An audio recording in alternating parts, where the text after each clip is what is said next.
everybody. This is Bob Goodwin with Career Club, and welcome to another episode of Career Club Live.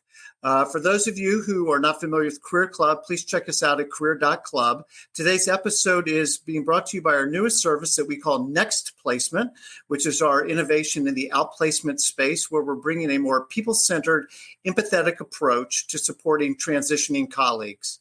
So today's episode, I am extremely excited. We have got the Chief People Officer for Kroger, Tim Massa, coming on. And just a little bit about Tim's background. Tim, as I said, is the SVP and Chief People Officer for Kroger, where he leads HR, labor relations, corporate affairs, associate communications, shared services, and aviation, which sounds like fun. Tim joined Kroger in 2010 as VP of Talent Development and was appointed CPO in 2015. Prior to joining Kroger, he served in several HR leadership positions at Procter & Gamble for over 21 years. So clearly he's got an extensive global HR background in leadership development, performance management, strategy development, and employee communications and engagement.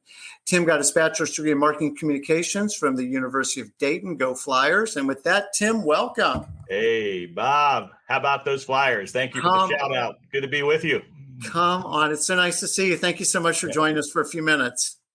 Absolutely. Great to be here. And appreciate your leadership and have been following your podcast. And I know that others really appreciate the insights and the folks that you've had on.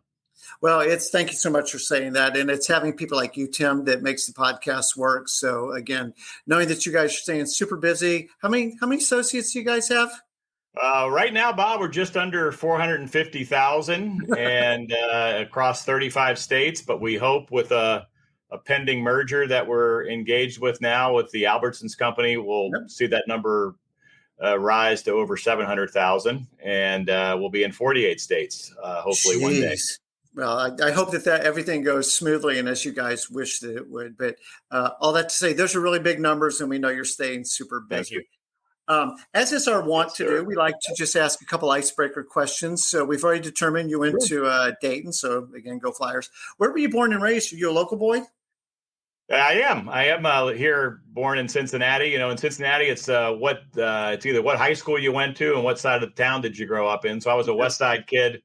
Elder High School, Elder Panthers, for those that know the city. But I actually moved 9 times with Procter & Gamble. I think I was a role model for Pack and Go. So we moved all over the place in the U.S. and had the privilege to live in Central Europe and Poland for 3+ years. But my roots are Cincinnati. I'm back in Cincinnati and love the Queen City.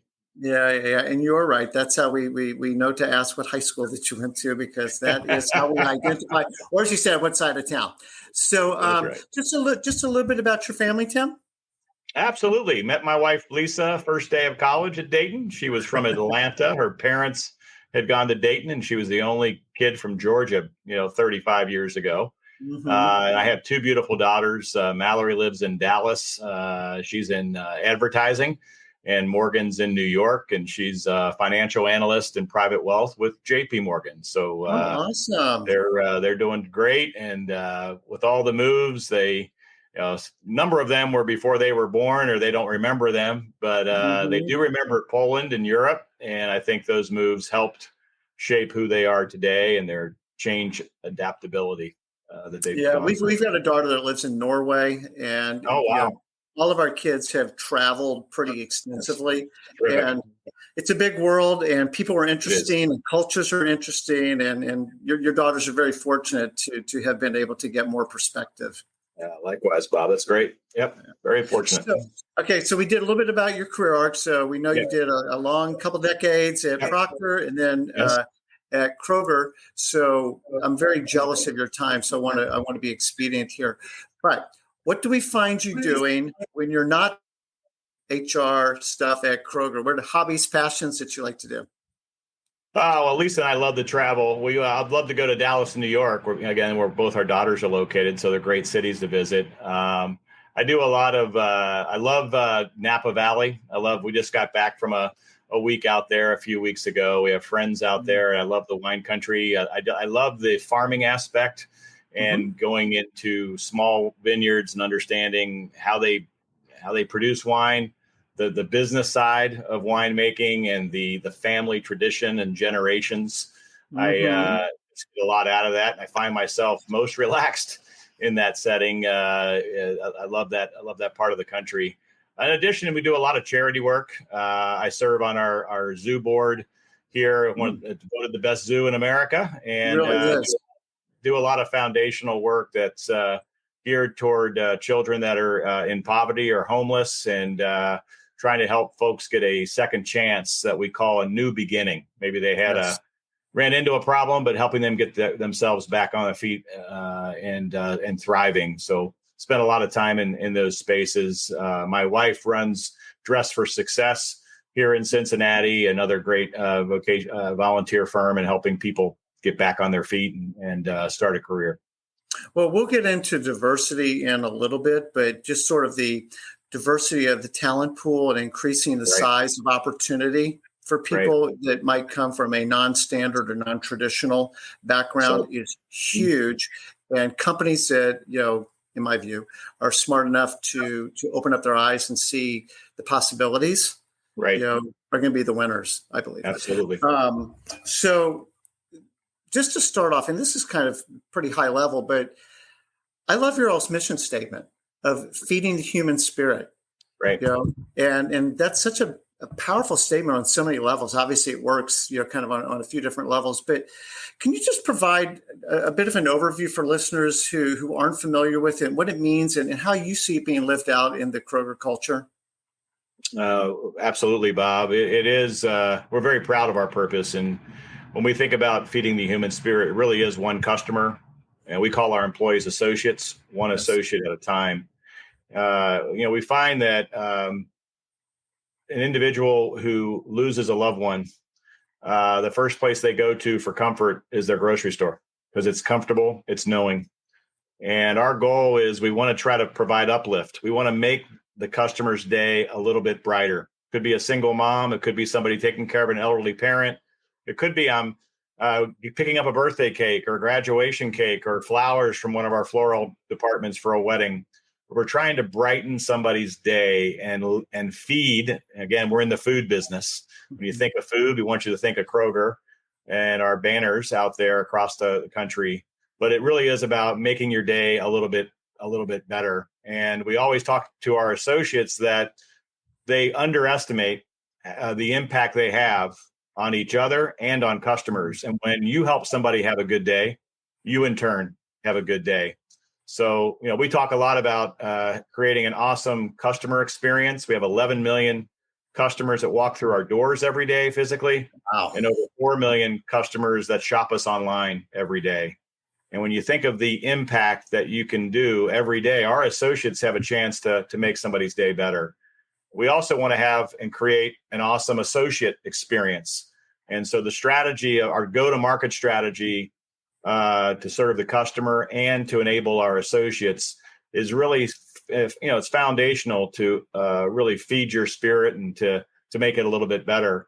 And all of that, Bob, is predicated on us following a set of values. No matter what, in any company we think about bringing into the Kroger portfolio or any decision we're making, we really look at our values to guide us to do the right thing with respect and diversity and safety and integrity. Things like that really are paramount.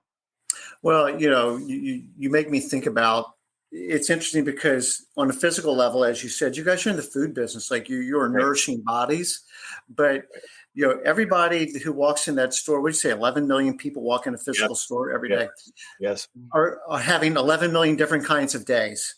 That's right. Right. And somebody might be having the best day of their life and somebody's having the worst day of their life. Bob, to that point, for some people, it's the only contact they have in a day.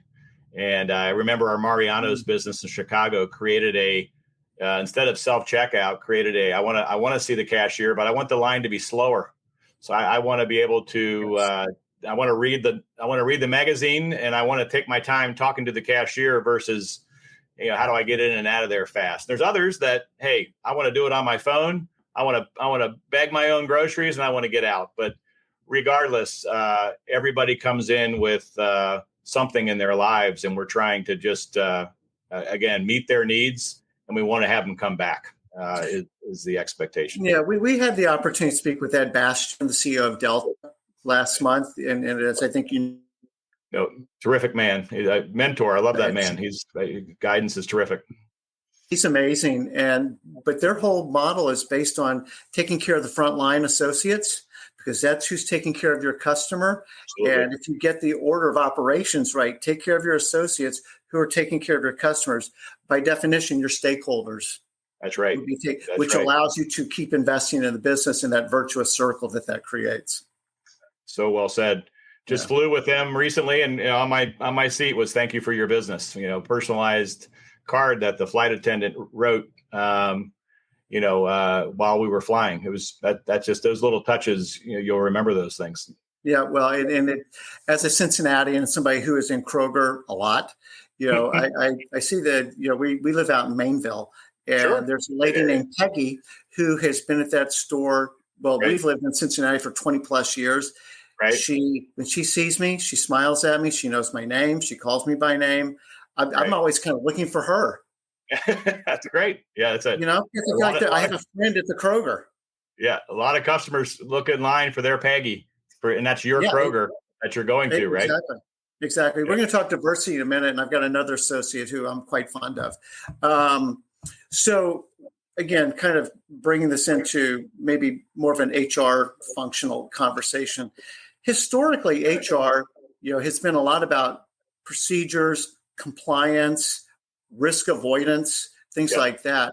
And over the years, and I think probably very much with COVID, it jumped to the front of the strategic line, right? And your job became ultra important if it wasn't important enough already with 430,000 associates. That's insane.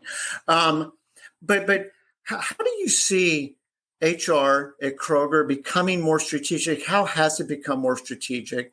And what would you share with your peers on what you guys have been able to do to bring that about?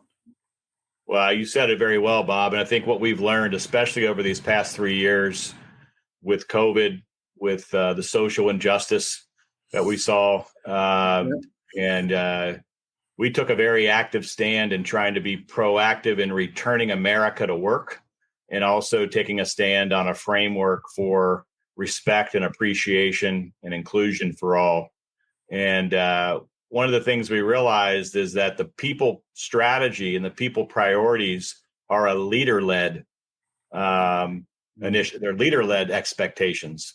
We're here to enable, champion, coach, develop, be a counselor, be a confidant. But at the end of the day, the leader has to lead the people priorities.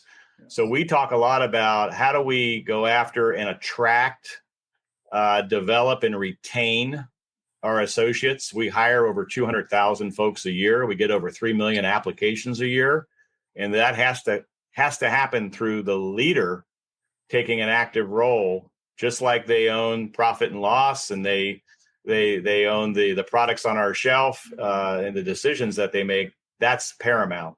Second one is, how are we developing leaders? Each of us have had mentors, sponsors, folks that have helped us along to be where we are today. And we an expectation for all leaders is who's the next generation that you're bringing up in the future pipeline, that you're leading that effort with others helping you. And then finally, and we've learned this a lot, Bob, especially over the past 3 years, is how are we advocating for every associate and their well-being?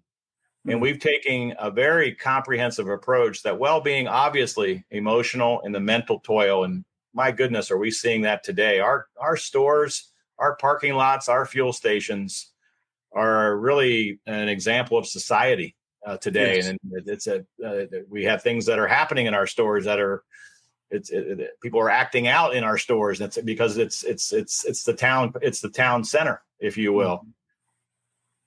So that's important. But we're also looking at how we provide safety from a well-being standpoint, how we're providing financial well-being. We're not going to be your financial planner, but when you have that many associates, and we go from 16 years of age, we have 18 people, Bob, that work for us that are over the age of 90.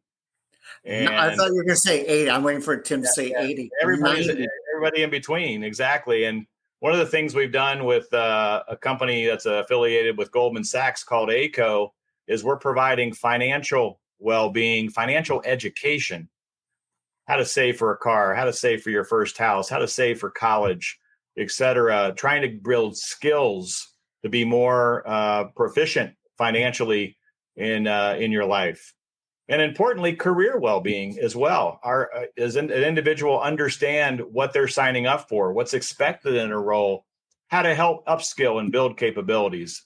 So when I say those things, connecting and retaining talent, developing leaders, and advocating for your associates and their well-being, those are leader expectations. So we flipped the people platform to be leader-led and what I call our people champions enabled versus it's something that HR is trying to drive.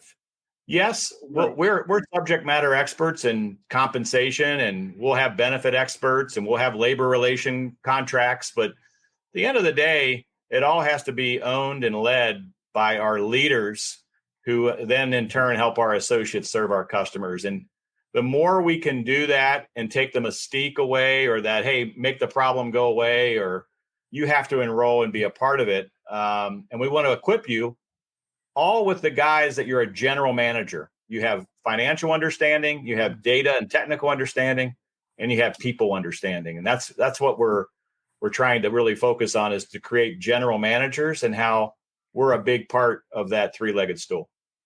Well, this is just really rich. I mean, it's not surprising Kroger's doing as well as you are, because when you've got that kind of DNA that is driving the culture, that's helping both inform and execute the strategy. And that last little bit that you said really struck me, which is the bit like, this isn't a program coming from HR. Right. This is how we do business. Right. This is the business. Exactly. Right. And the fact that it's leader-led, as you're saying. And I do want to double click, because I know that you talked about this at SHRM, about the wellness piece. Yeah. I introduced this episode talking about next placement, which is our offering in the outplacement category. Yeah. And the key differentiator on that is to focus on mental well-being. Right. There's natural turnover in a business, and it would be naive to say that there's not. There is, and that's okay. But when someone has experienced a loss, they're not ready to jump into tactical, okay, let's go work on your resume mode. Right. Exactly. That's a human being, not a cell on a spreadsheet. Absolutely. And similarly, that's very much what I'm hearing you say, that these are real people, and people need leaders. And we didn't get into this particularly in kind of the pre, but AI cannot be a leader. No, they can't. And, you talked a bit about, what we also learned through COVID, lots of learnings there. And I also learned in the George Floyd incident, when we listened for understanding, and when our leaders were more vulnerable and authentic, we got the hearts and minds from our associates to lean in, and we had a better lens of what individuals were going through. And we've learned in this, looking at well-being and reflecting now, well-being's different than COVID is right now. We really have to keep leaning in that it's okay not to be okay. And that's one of my colleagues in one of our divisions said to me the other day, we have to normalize sharing. It's okay to share.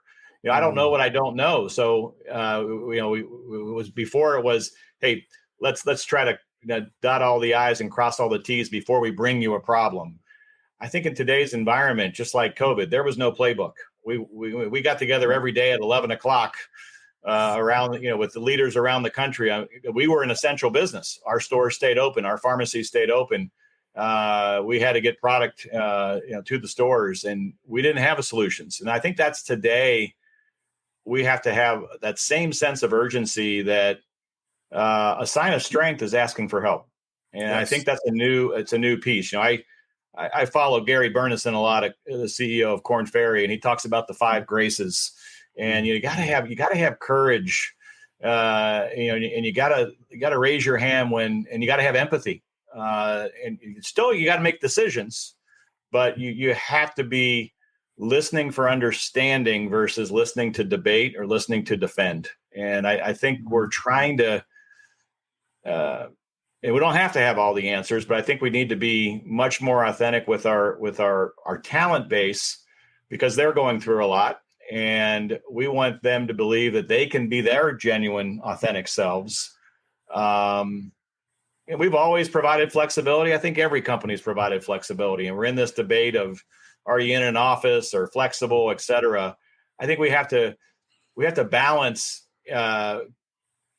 preserving a culture where you want to bring people together, because the wisdom of the crowd is so important for innovation and for decision making, et cetera. It doesn't mean you also can't be flexible, and I need to go to my kid's play or practice or a doctor visit, or go with my mom to her doctor visit. That's right. Of course you do that. But that also doesn't mean I'm going to stay remote, leave my camera off, and not participate when I need to be somewhere. So we're in this. I don't know that it's a mandate that's worked. We've seen that in companies, and I don't know that that's the answer. But I also do know that we do need to come together when we need to come together, and we want to preserve the importance of collaboration. And I think so much of our leaders today are looking for help, and then no one signed up to be, the caretaker or the psychologist or anything like that, right? But we have to raise their awareness on observation and be more observant when someone's not acting like we know they, not carrying on the characteristics that we're used to, and we got to provide help. Yeah, we're going to have a guest on coming up, Andrea Herron, who is the CHRO for WebMD. And she wrote a book with her sister called The Elephant in the Room. Yes. And she didn't know that her sister was having mental health issues and was struggling. And she's like, if I don't know my sister is having issues, right in your backyard, how about people that like I work with that I see every day and I don't know? A couple of things I want to go back to. One is, listening with an intention to understand. Johnny Taylor Jr., who you know very well, we just did a podcast episode on empathetic leadership. Yes. And I know he talks about extreme listening. Yes. And it's like, I am not trying to form the next thought in my mind of how I'm going to respond to what Tim just said. I actually want to listen and absorb and process what Tim just said. Yeah, he does Another that well. thing that you said that really struck me was, as leaders, we need to model these behaviors. We need, what did you say? To normalize sharing, and it's okay to not be okay. Yes. And I don't know where I first heard this, and I'm sure many people are already familiar with this, but vulnerability paradox, right?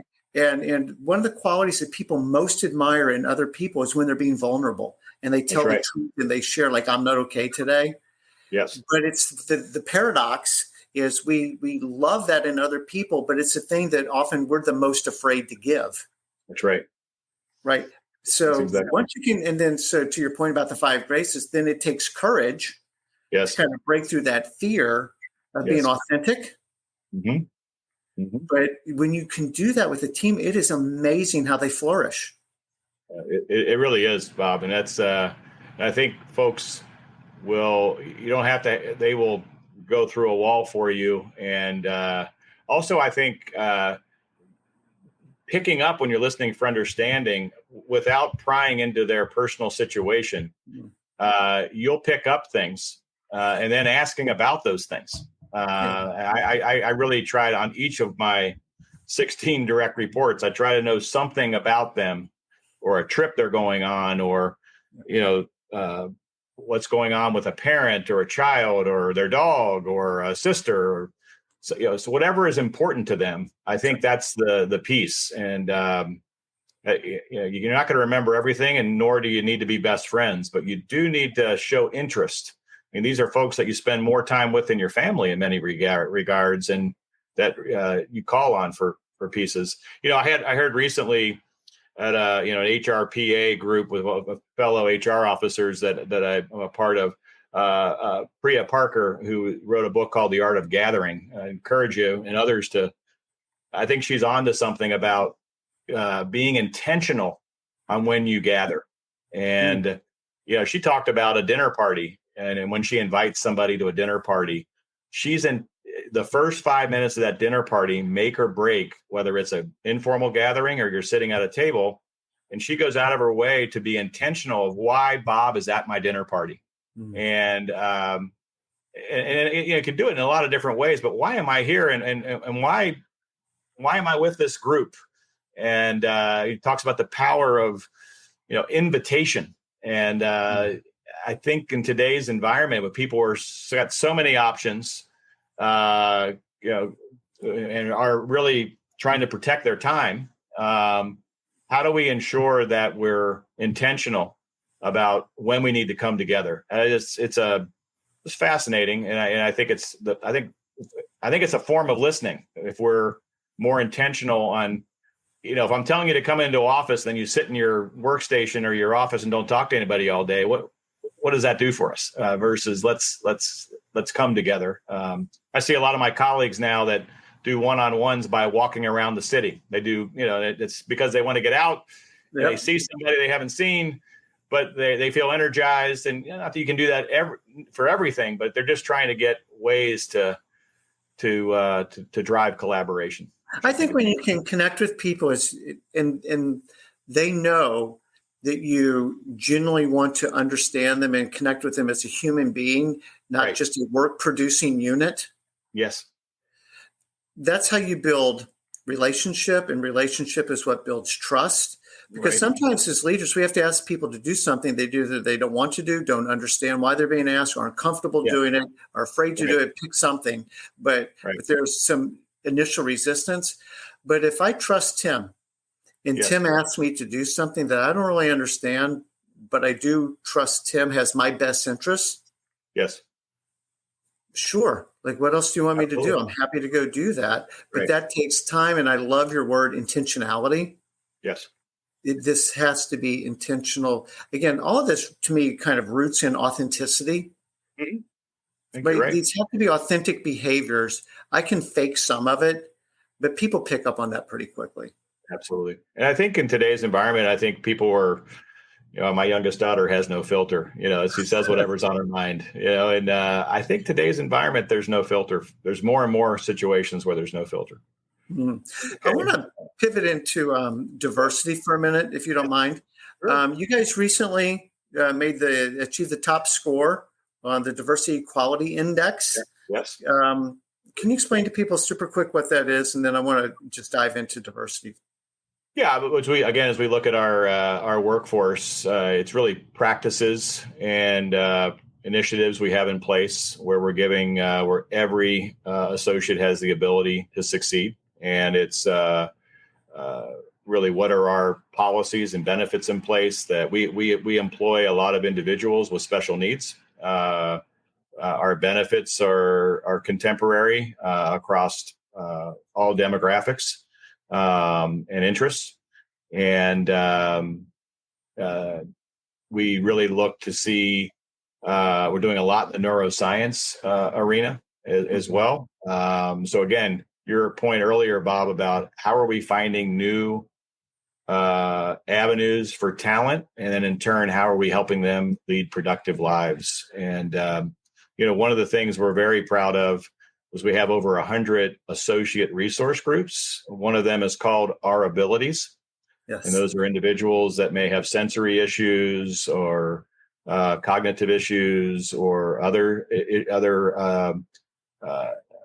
inhibitors that we really try to embrace, and actually through our associates, how they become a support group for one another, and also help us see how they can be, very strong contributors to our business. So it's those practices that we annually share with what we're doing, and we always want to benchmark ourselves against. And we received that perfect score once again, and it's led by our chief diversity leader and his team that helped bring that together. But it really is through our stores and our facilities and warehouses and plants where it all comes to life. As a customer, you did a post on this, I think, last week that you guys had gotten that recognition. Yes. And I commented on it. At the Harper's Point store in Cincinnati, great store. There's a young man named Robbie who has Down syndrome. Yep. And I used to lead before COVID. We now do it by Zoom, but a men's group. Mm-hmm. And we would meet at the coffee in Harper's area, right? In that store, which I think has now been remodeled from that. Yeah. But we saw Robbie every week. And Robbie is a Special Olympics athlete. Yep. He's an amazing skier. He's a really good golfer. But back to like Robbie was part of my community, is part of my community, which is really, really cool. But it also, again, for me, you can win awards and whatever, but I was seeing it firsthand that young man and other folks that you could tell had some challenges. But they were welcomed and were thriving within the Kroger culture. Absolutely. We had a meeting yesterday with our Albertsons leadership team as part of the potential merger we're looking at. And we start every meeting, Bob, with what we call an uplift. I mean, you would appreciate this. And it really is, it's a story like Robbie or somewhere. Hey, what happened yesterday where we saw something good happen in our stores or in our workplace? And we asked Albertsons to share one of their stories yesterday and what they do with their stores. And they highlighted a young man who's blind, and he's a beggar, at the end of the aisle there, bagging your groceries. And they showed how this young man was able through touch to know how to bag hot and cold, perishable, non-perishable, soft hard, and how he became so skilled at it. At the same time, he was carrying on a conversation with the customers that they had a line outside down the aisle because they all wanted to be in his lane, and how he made them feel, and that how special it was. So that's another great example. So we talked earlier about, no filters, people wanting to bring their whole self to work and that being encouraged. So the problem with diversity is you get diversity, right? And so not everybody sees eye to eye on everything. And, and of course, inclusion then becomes very closely related to diversity because we can demographically hit quotas if that's the way that we chose to look at it. Right. But the real magic is in the inclusion part. Yes. What are your lessons on how to have people that might be at polar ends of an issue? Because you guys truly do cover all the geography of American society, both from your customer base and your associate base. How do you manage the diversity in dialogue and in engagement? Well, I think one of the pieces you hear, in addition to Feed the Human Spirit, we talk about fresh for everyone. And we really mean for everyone. And we really approach it more out of we respect and appreciate each customer and what they stand for, what they bring, and also each associate. And as long as we're following our values, and that you can shop in a safe environment, you can work in a safe environment, you can be with integrity and respect and honesty, then we're going to be open for business. And we look to value differences and try to encourage forums where differences we can debate, we can agree, we can disagree, but then we move forward based on our values on what we stand for. We're not a quota company, but we are more of we want to embrace, again, people from all demographics, from all backgrounds, from all experiences. Bob, this from P&G and was mainly a build from within. Kroger was a lot build from within. The external came at Kroger from merged companies that brought different talent in. I've been here now 13 years, 9 in the top chair. And, even 13 years ago, it wasn't very common to come in from the outside if you weren't from a merger. And if you did, it was primarily came in as a functional expert in technology or finance or tax or HR. Now you're seeing where we're bringing in more individuals externally in merchandising, in operations, kind of the crown jewels, if you will, of the business, not from a merger. And again, it's because we value different experiences, and we need talent with different backgrounds to help drive a strategic focus area. So we will always lean, Bob, on respect and appreciation for our customers and for our associates. And even in today's environment with all that's being said about diversity and inclusion, I believe the long game and the right game is to stay foundational in our beliefs. And that's what we will continue to do. Well, I just hashtag respect and appreciation, because that really is, if I can be respectful, because we can disagree without being disagreeable. And I know that's a cliche, but cliches tend to become them for good reasons.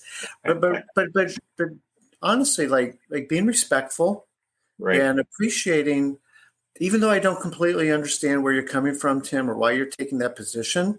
Correct. I respect you. You're my colleague, and we can continue to dialogue. And once the decision's been made, we're all on Team Kroger, right, and we'll move forward accordingly. So kind of last little bit of topic here. Sure. Is, and this is one of my favorite questions to ask our guests.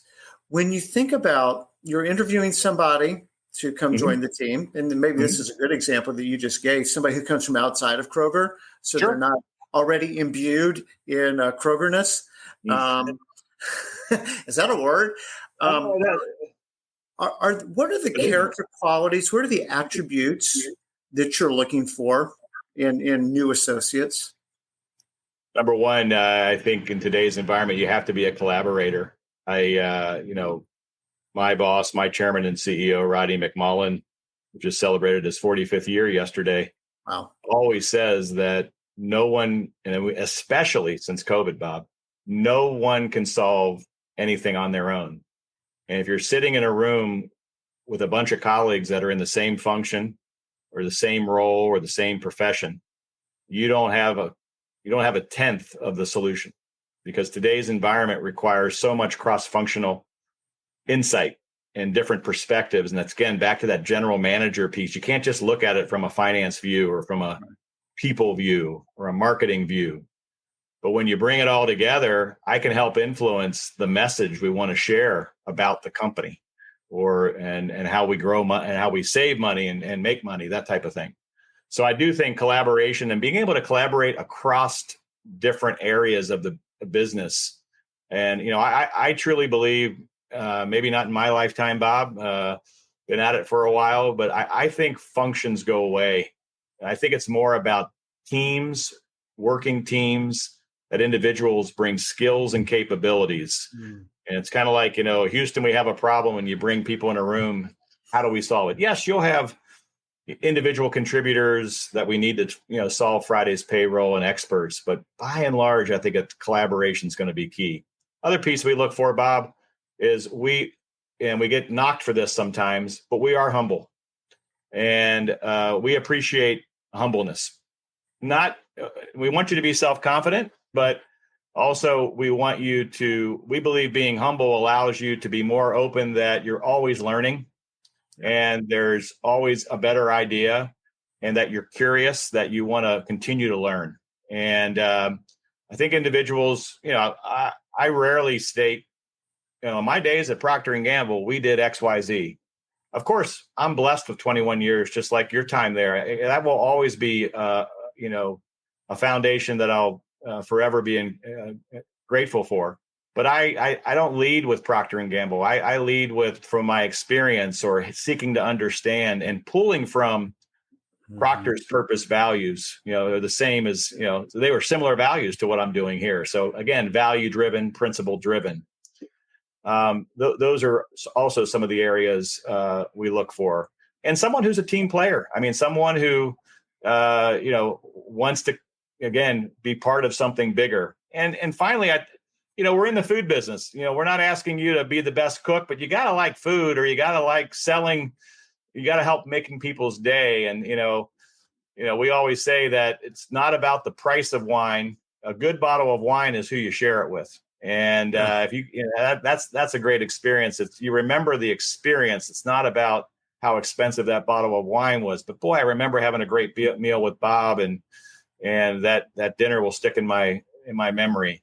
That's what we're trying to create. We're trying to create memorable moments and impressions, and we need individuals that want to do that and want to be some part of something larger than themselves. If it's about you, of course, we want people to grow and develop, and you can come for a job, and we say discover a career. We used to say come for a job and stay for a career. We've adjusted that over the past few years because people have a lot of choices. Our hope is you're going to discover a career, and we've got every possible opportunity here. And if not here, we've made you a better citizen, a better individual, and a better team player that you can go fulfill your dreams outside of here, and hopefully look to us and say, my first job was in a grocery store, or my first job was in the marketing department supporting Kroger. And boy, was that beneficial. So those are a few of the areas we look at to help us. I also find that you can never solve a decision in one time. And I like to see someone 2 or 3 times, and I like to see them in different settings. I like to see how they treat the waitress or the hostess when we're at a restaurant. How did you treat the person who's cleaning our floors when you saw them in the hallway? You treat them with the same respect as you treated me. And those little things, I think, that matter. That's a big deal for us. We had our president in Cincinnati was just in our business courier, and she said, it's not beneath anyone to pick up a few pieces of trash and to pull in the carts from the parking lot. That's all of our jobs. And I think the more we can stay humble to that regard, I think that's who we're looking for. So super quick on collaboration, you reminded me of something that a mutual friend said, David Taylor. He's amazing. But we had David on last year, and he said, none of us is better than all of us. That's right.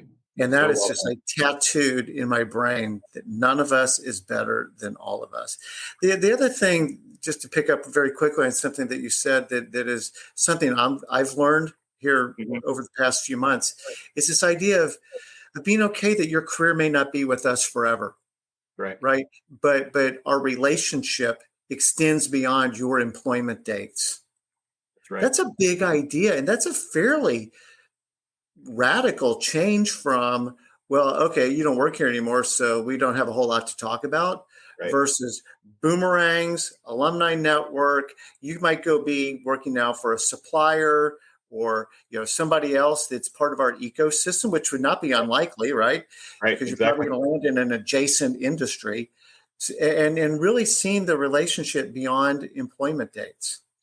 Well, you hit it. I mean, we were in the Wall Street Journal recently on the number of boomerangs that have come back to us over the past few years that felt it was greener somewhere else, and then realized, it was a few more dollars, but you know what? I had no network. I didn't like the culture, and it wasn't what I shaped out to be. Now, that's not for everybody, but that does happen. And to be able to leave with your head held high and the door being open for return has been highly beneficial for us. Additionally, Bob, if you were an employee for us, we sure hope you're a customer. So we always say you're a customer for life. And we hope that you'll continue to do business with us. And we wish you nothing but the best. At the same time, the 2% that go against our policy, go against our values or our principles, we're also quick to make a decision on and really serve as a reminder that what we will and won't tolerate. So that's that's important too. But we think in today's environment, and especially with close to 90% of our workforce, Bob, is an hourly worker, and they in many cases it could be a student with coming in for to work a seasonal role, or it could be an individual returning after being out of the workforce, or somewhere in between. It's all about flexibility and the schedule they want, et cetera. We've got to be flexible to help meet their needs, but also to leave the door open if they want to return. Last question before we wrap up. Sure. We both have now had distinguished careers for some number of years, right? And we have had mentors, and I suspect that you are quite a mentor in your own right.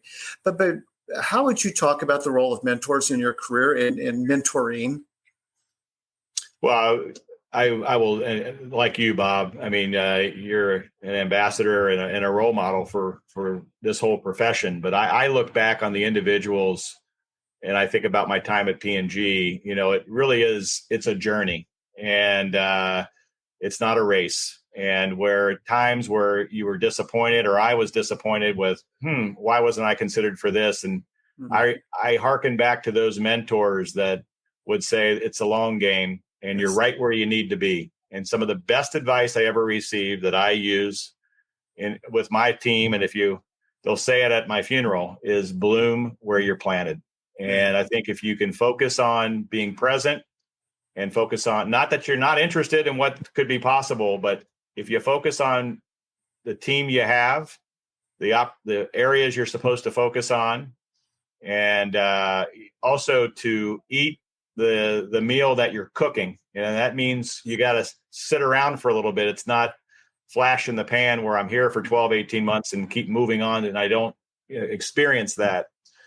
That taught me early on that served me well. And I try to relay that in today's environment with individuals that are probably a little less patient than I was, the beauty of that and the beauty of relationships. And like you, I get more thrill out of the individuals that each of us have impacted and made a difference for. And then I look at the individuals that are the younger generation that are going to take it to a whole new level than us. And, as Bob McDonald, the former CEO at P&G, always said, and I always believe in that, is standing on the shoulders of others. And that's what I also try to do every time I help someone get into a new role, is how do you not break them down and say what was wrong? What he or she did and the challenges he or she faced are different than what you face. And the only way you're going to get better is to stand on their shoulders versus to come in and crap all over it and act like you're the savior. That's not the point. You want to take it to a different level, thankful of the individuals that were before you. So I talk about that a lot. I talk about blooming where you're planted. And I think those are two pieces of advice that I think I have hearkened on. And then finally, the first leader in my first job in Charlotte, North Carolina, a leader told me, there's nothing you can do that we can't fix as long as you don't lie, cheat, and steal. And again, it goes back to the values. As long as I'm following values, hey, we're going to make mistakes. I hope I don't make the same mistake twice, but we're going to learn fast. But it helped me take informed risk taking, and it helped me feel comfortable to raise my voice with my opinion, but also to flex and adapt and listen for others and be able to, I don't have to be the loudest voice in the room. Those are a few things that I would say through almost 35 years that it comes down to those things. And I think that's what our individuals in today's society, they want to make a difference. They want to know where they stand, and they want to be given an opportunity to perform. Well, one of the things, and we're going to wrap this up, but what I just get so much joy out of listening to you talk, you're an optimist. You believe in the human spirit. You are an empowerer of people. You believe in people's potential. And when you can go to work every day knowing that hopefully some of the fruit of what I did today is going to help somebody be a better version of themselves, it's pretty rewarding. Well, you know that as well as anybody, Bob. And I think it's you just kind of one individual at a time. And if you can just make somebody's day a little bit brighter, we all get hit with I walked in today to 5 things that I didn't think I was walking into, but I look back on it, and the 2 things this morning that I would say, well, he mucked up my schedule, were probably the most impactful things I could have. I'm glad I was here to be a part of it. And awesome.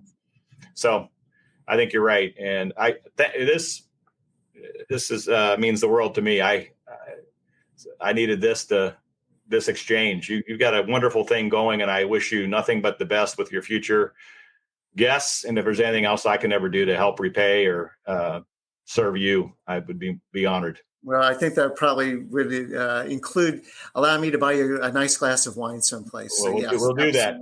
Okay, Tim, thank you so much. Good luck with everything that you're working on. I hope that the merger goes the way that you guys want it to go. But you're really a fountain of wisdom and inspiration, and we are just very blessed that you chose to spend a few minutes with us today. So thank you for doing that. See you around town, Bob. Thanks again. Thanks, everyone, for listening. Please feel free to subscribe, like, comment on YouTube, as well as rate and review on your favorite podcast platform. And with that, Tim, bless you and have a wonderful rest of your day. Bless you.